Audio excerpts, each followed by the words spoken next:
নমস্কার। আজকে ট্রানজিট নিয়ে আলোচনা করব। মঙ্গল গ্রহের ট্রানজিট অলরেডি মঙ্গল গ্রহ কিন্তু তার রাশি পরিবর্তন করেছে। 28শে জুলাই মঙ্গল গ্রহ সিংহ রাশি ছেড়ে কন্যা রাশিতে প্রবেশ করেছে এবং আগামী দিনগুলো কিরকম কাটবে মঙ্গল গ্রহের ট্রানজিটে, সেটাই আমাদের আলোচনার বিষয়বস্তু। আজকে আমি যখন বলি যে কোনো গ্রহ তার ট্রানজিট যখন করে, সে যে আপনার শুক্রই হোক, মঙ্গলই হোক, কেতুই হোক, যে কোনো আপনার 9টা গ্রহ বা 12টা যে গ্রহ আছে, প্রত্যেকটা গ্রহই কিন্তু 12 রাশির উপরে এবং সমাজ সংসারের উপরে আপনার রাশি লগ্ন জানা থাকুক না, সবার উপরেই কিন্তু পজিটিভ নেগেটিভ ইম্প্যাক্ট তৈরি করে। এবার বললেন দাদা আমার তো রাশি জানা নেই, তাহলে আমি কি করে বুঝবো? আপনাদের সেই কথাই বারবার বলি, প্রত্যেকে কম বেশি আমাকে হোয়াটসঅ্যাপে মেসেজ করছেন 891009-এ যে দাদা আমার রাশিটা আমরা কি করে জানবো। তার জন্য বলি দেরি না করে নিজের রাশিটা জানুন। নিজের রাশিটা অবশ্যই যেন কিভাবে জানবেন, আপনার হাতটা দেখে জানতে পারেন, আপনার নামের উপর বেস করে জানতে পারেন, আপনার ফেসটা রিড করে জানতে পারেন। কিন্তু তার জন্য কিন্তু আমার থেকে এটা জানতে গেলে অবশ্যই একদম ফ্র্যাঙ্কলি বলছি, এটার জন্য কিন্তু রেমুনারেশন দিতে হবে, অর্থাৎ ফিসটা দিতে হবে। এবার আপনাকে একটা কথাই বলি, এবার তো জানলেন, তাহলে আপনার অনেকটা জিনিস ক্লিয়ার হয়ে গেল। তার জন্য কি করতে হবে, নয় আপনার চেম্বারে আসতে হবে, নয় আপনাকে অনলাইনে আমাকে প্রেডিকশনটা নিতে হবে। আপনার এই যে মঙ্গল গ্রহ তার ট্রানজিট করেছে, মঙ্গল গ্রহ কন্যা রাশির ঘরে ঢুকেছে, অর্থাৎ বুধের রাশির ঘরে ঢুকেছে, সিংহ রাশিতে, সেখানে আপনার কেতুর সাথে দীর্ঘদিন বসেছিল। তাহলে কতদিন থাকবে? মঙ্গল আমাদের কিসের কারক গ্রহ এবং কি 12 রাশির উপর কি প্রভাব বিস্তার করে সেটা আমাদের আলোচনা। মঙ্গল হচ্ছে মেষ রাশি এবং বৃশ্চিক রাশির অধিপতি এবং এটা হচ্ছে গ্রহদের সেনাপতি। মঙ্গল হচ্ছে গ্রহদের সেনাপতি। মঙ্গল হচ্ছে রক্তের কারক গ্রহ, মঙ্গল হচ্ছে ভূমির কারক গ্রহ, মঙ্গল হচ্ছে যুদ্ধের কারক গ্রহ, মঙ্গল হচ্ছে বীর্যের কারক গ্রহ, মঙ্গল হচ্ছে দক্ষতা, কনফিডেন্স, মঙ্গল হচ্ছে আপনার কনস্ট্রাকশন ব্যবসা, মঙ্গল হচ্ছে সরকারি চাকরির ব্যাপার, বা মঙ্গল হচ্ছে আপনার যে দৃঢ়তা, আপনার যে মানে কি বলতো সাহসিকতা, মঙ্গল হচ্ছে এর কারক গ্রহ। মঙ্গল হচ্ছে আইন দেখে।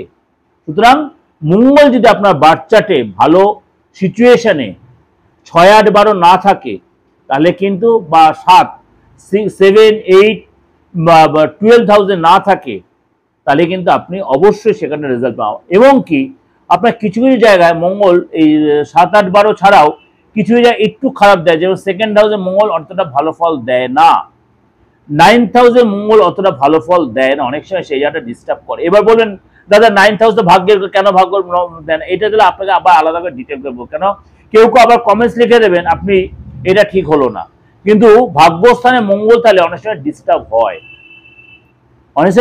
হয়, সেটা যারা অনেকদিন অ্যাস্ট্রোলজি করছেন বা অ্যাস্ট্রোলজি সম্বন্ধে অনেকটা আইডিয়া আছে, তারা জানেন মঙ্গল যে আপনার ভাগ্যস্থানে তাহলে কতটা এফেক্ট পজিটিভ বা নেগেটিভ দেয়। সুতরাং এই যে মঙ্গল গ্রহ এই মুহূর্তে কন্যা রাশি রয়েছে এবং সেটা কিছু কিছু রাশি যথেষ্ট সতর্ক থাকতে হবে, কিছু কিছু রাশিকে আপনাকে অবশ্যই কিছু দান করে যাবে। 17ই সেপ্টেম্বর পর্যন্ত মঙ্গল গ্রহ আপনার এই কন্যা রাশিতেই থাকবে,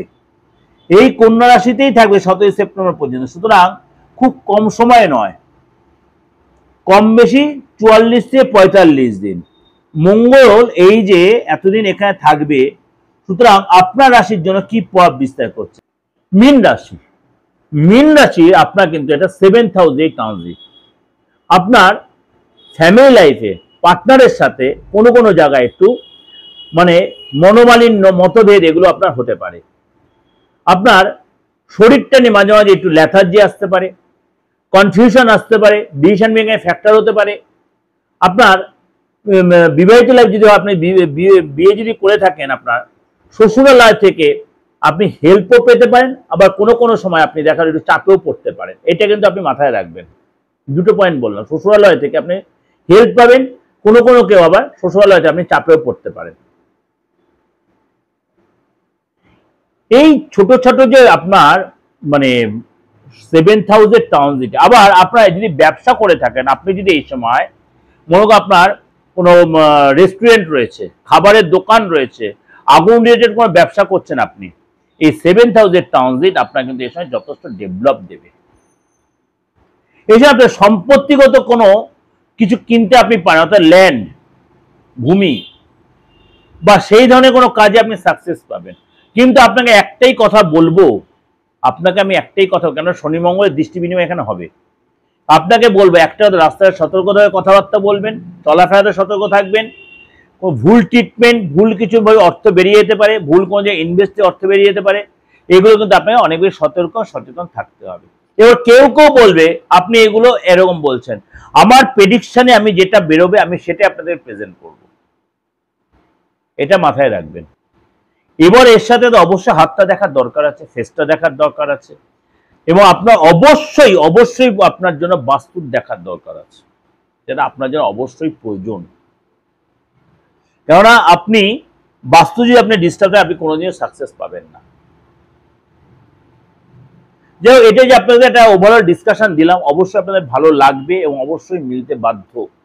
কারণ ট্রানজিটের খারাপ হওয়ার সম্ভাবনাটা কম হয়, কিন্তু কিছু যে রাশিগুলো একটু সতর্ক থাকবে সেই সব ব্যাপারে একটু সতর্ক থাকবেন। যদি আপনি কোনো এসে মানে বিবাহিত ব্যাপার যদি থাকে, অবশ্যই কিছু কিছু দিন একটু মেনটেন করে কারোর সাথে ভালো অ্যাস্ট্রোলজার কনসাল্ট করেন। আপনি বিবাহিত জীবনে যেতে চান যদি, বা প্রেমে যারা ডিস্টার্ব হচ্ছে, রাস্তায় চলাফেরা, এগুলো একটু আপনাকে সতর্ক সচেতন হয়ে আপনি অবশ্যই কারোর সাথে কনসাল্ট করে নেবেন। যাই হোক, ভালো লাগলে অবশ্যই লাইক করবেন, শেয়ার করবেন। আর যদি কোনো কারণে মানে আপনার অ্যাস্ট্রোলজির কোনো বা তন্ত্রের কোনো প্রবলেম যদি আপনি সাফার করেন, যে কোনো প্রবলেম, অবশ্যই যোগাযোগ করতে পারেন।